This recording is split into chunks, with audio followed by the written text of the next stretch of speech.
Today, we'll be talking about how you land a product management role at Google. This is Shobit from Intentional Product Manager. I'm going to see you very shortly.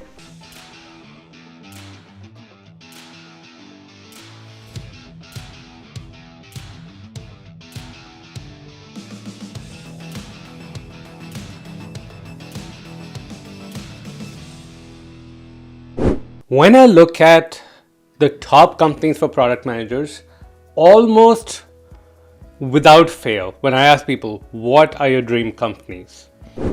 Google comes to the top of the list. And it's because Google has shown over and over that it nurtures and rewards really amazing product managers. I mean, just take a look at who's the CEO of Alphabet and Google right now. Sundar Pichai. What did he do at Google? He was a product manager. So he did his MBA, he went to McKinsey, then he went to Google after that as a product manager, and that's where he rose up through the ranks. And I mean, that's just one example of many, many executives that have come from a product management background. Now, Google also offers some things that other companies are not able to, which is being able to look much more, with a much more strategic point of view and invest for the long term. Because of Google making tons of money through ads, they're able to nurture other businesses for the long term. And so that's why often being a product manager at Google, it's great. The lifestyle's great, the work is amazing, the colleagues are just completely top notch, and then you have the name forever. I mean, so many people write ex-Google in their LinkedIn profiles. I might be one of them. So that's one of the reasons why it's so sought after. So how do you go and land a role at Google? So I'm going to give you step-by-step ways of doing that. First of all, might sound obvious, but find a suitable role. Most product managers, what they're doing is they're saying, hey, I'm going to apply to this role, that role, and they don't understand Google's leveling systems. They don't understand how the screening process is done. So what's most crucial is try to find a role that's the right level for you. And look, this is both an art and a science on what's the right level for you. But the idea being that if you have, let's say, a year of experience in product, and you go and apply for a director of product at Google, that's not going to work. You might be able to be a director of product at a smaller company, but you need to know what your appropriate level at Google is. You can ask Googlers, you can of course be part of intentional job search, that'd be a great way that you'll know. And then you got to apply for that right level, and as much as possible, apply for a specific role rather than the general category. Google does matching with various teams before you get the offer. And the way that happens is, number one, you apply to a general product role, you get interviewed, then you go talk to various teams, you get matched, then you go on. Second, you get pre-matched. You already have a target role that you're applying to. You go through the interview process, you pass the interview stage, you go to the hiring committee with that specific role in mind, you get through. There is a huge advantage in applying to specific roles. And there's two reasons for that. Number one, Google is starting to more and more test for role-specific knowledge. That's just a shift that's happening. So if you already having proven that, it's remarkably helpful. But the other part is if you have support of the hiring manager, that helps you a lot with the hiring committee. And as a result, you're more likely to land the job and you're more likely to possibly get to one level above. The first thing you must do, find the right role to apply for you. Simple as it sounds, it's really not. Now you've done that, the next thing is line up your support from Googlers. The person who's going to refer you in, hopefully somebody's going to refer you in. And then there's other people also who can support your candidacy as you're going through the rounds. Get in touch with them first. People often ask me, what's the most important thing here? Is it the level of the person? What are the things that really matter? The number one thing that matters is they can say with a high degree of confidence that you are going to be a great product manager at Google, that they have worked with you in the past, and they know your skills, they've seen you, they consider you in the top 50% of Googlers, top 25% of Googlers, them vouching for you strongly is one of the first things that really matters. All other things are really secondary. Yeah, it's great if they are, a VP of product. That's going to be very helpful. It's great if they're part of the same organization that you're applying to. All these things help, but the number one thing, can they talk about your experience? If you have other supporters, talk to them. Tell them, hey, I am applying. I would love it if you could say, write a few good things for me when the recruiter reaches out to you. Here's some examples of where we've worked together before. So you arm them, you get them ready. You're doing that even as you're preparing for the interview. You've applied to the right role, you have a referral in, you have some recommendations. What's next? Get really good at the types of interviews Google does. And by the way, ask your recruiter what's the latest, because things do change. But typically what Google has interviewed for is product design, metrics and analytics, product strategy, and some role-specific knowledge, craft and execution. Be sure you have the latest thing in mind.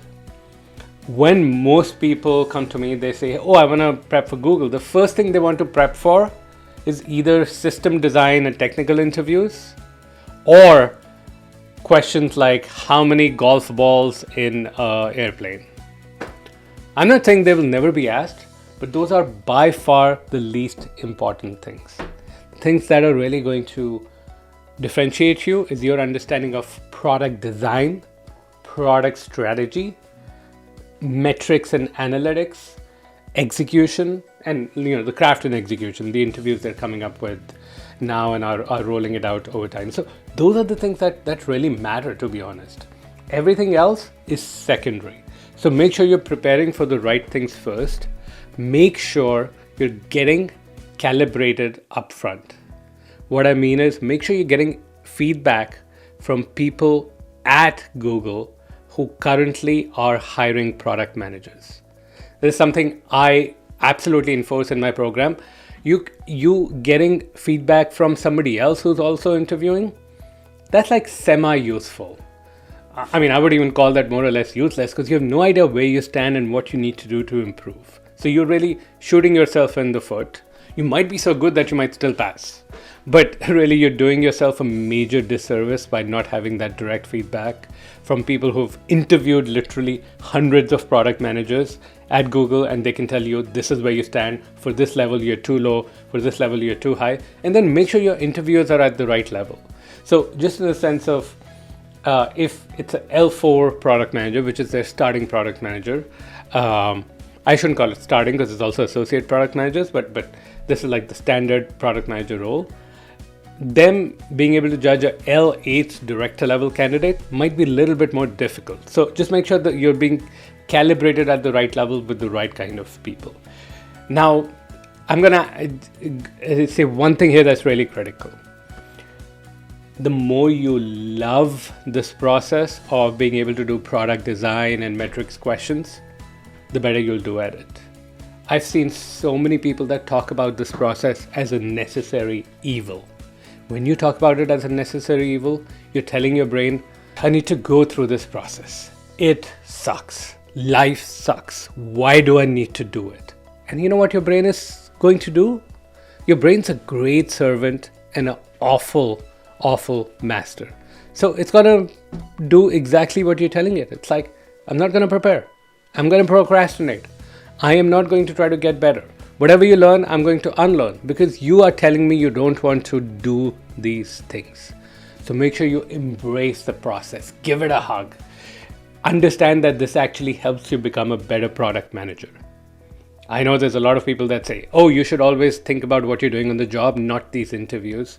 But I believe if you do it the right way, you become a better product thinker. And because you become a better product thinker, you also do better in the job. The other thing that you're getting good at while you're doing this prep is really good at communication, especially in communicating your story. Why are you a great fit? See, even when you're doing a product design interview, you might come, for example, you might chat with me. And when I was there, I always began most interviews with, hey, tell me a bit about yourself, getting to know the person.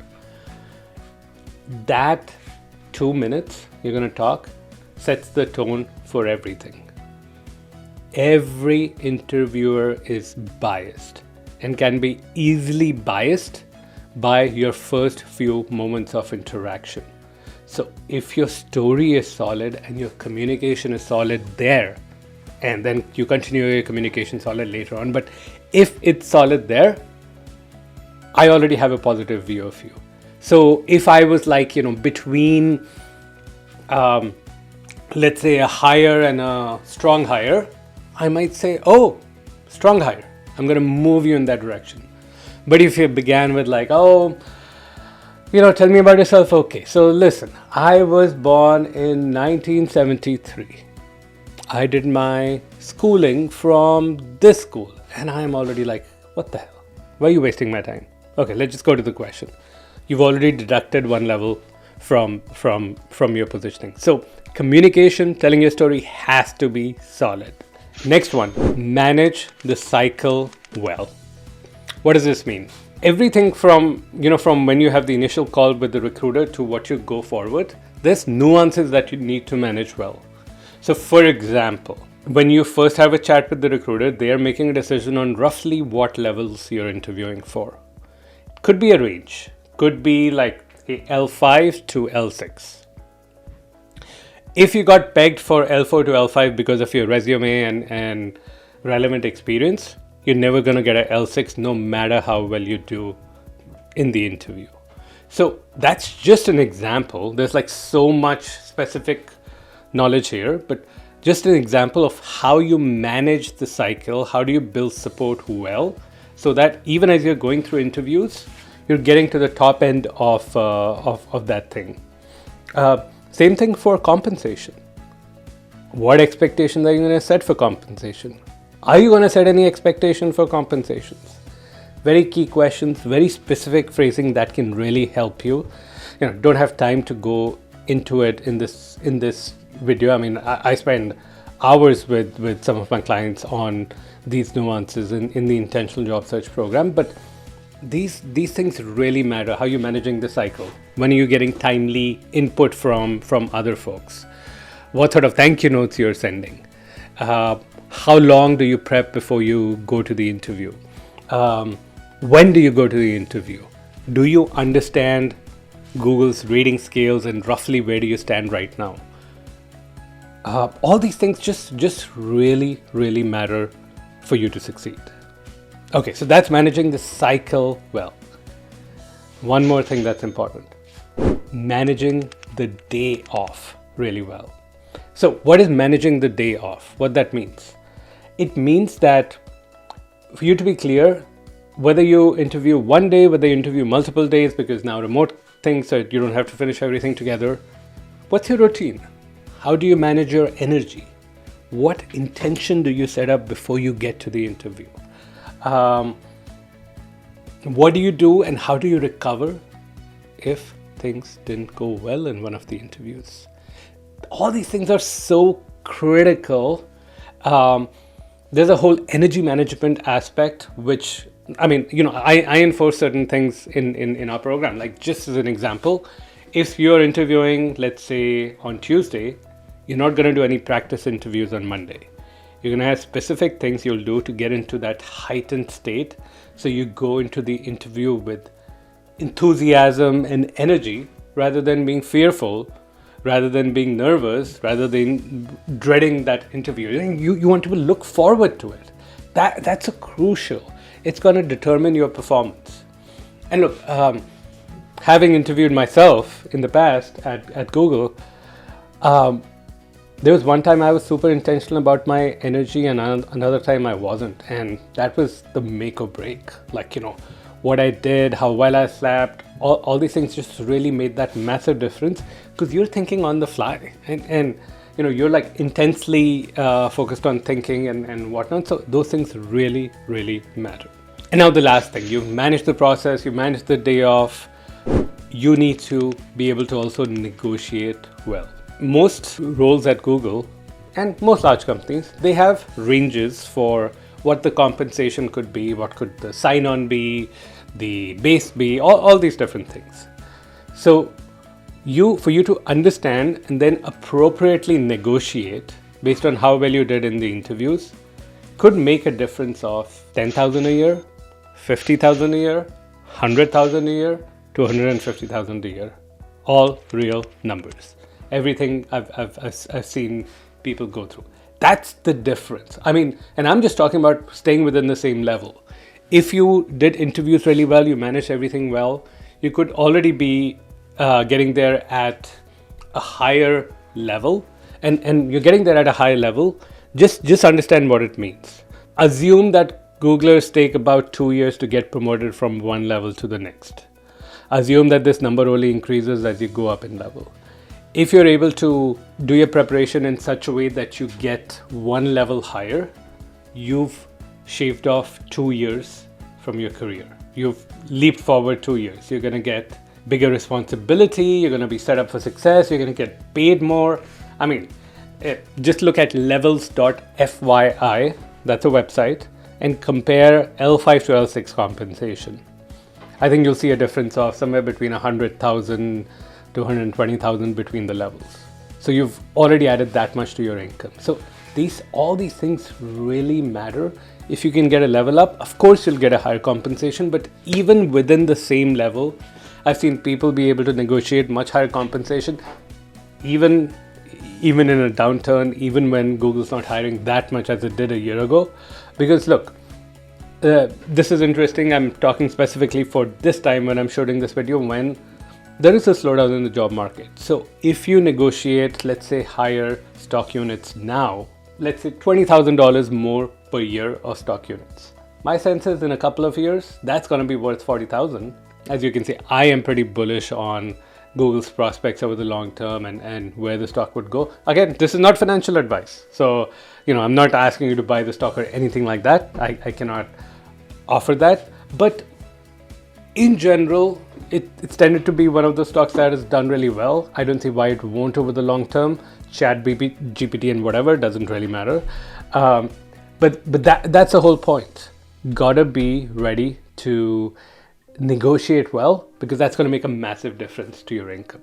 So now look, if you've been watching this video, clearly you're interested in Google, and the best way the way you can ensure your success, work with coaches that have put many people there that know exactly, both me and Sam, my co-founder, ex-Google. We know what it takes to help people get into Google, Meta, Amazon, Uber, Airbnb, and the top names in tech. So if you're a product manager or an aspiring PM, book a call with us. Here's the URL to go and apply. It's also in the description below.